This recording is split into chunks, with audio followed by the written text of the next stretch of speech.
ఒక్కరోజు చాలు మన గతిని, స్థితిని, పరిస్థితిని మార్చడానికి. ప్రతి ఉషోదయం, ప్రతి శుభోదయం ఆ ఆశని, ఆ విశ్వాసాన్ని, ఆ నిరీక్షణని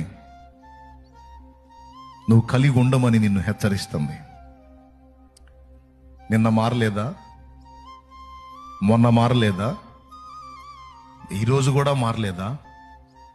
అట్లయితే రేపుంది, ఎల్లుండుంది, ఆ తర్వాతి రోజు ఉంది.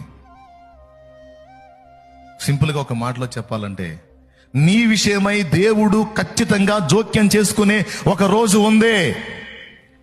నీ విషయమై దేవుడు జోక్యం చేసుకొని, పట్టించుకొని, నీ పరిస్థితులను మార్చి, నూతనపరిచి, ఒక నూతనమైన అనుభవాల్లో గుండా నిన్ను తీసుకెళ్లేదానికి దేవుడు నిర్ణయించిన ఒక రోజైతే ఉంది.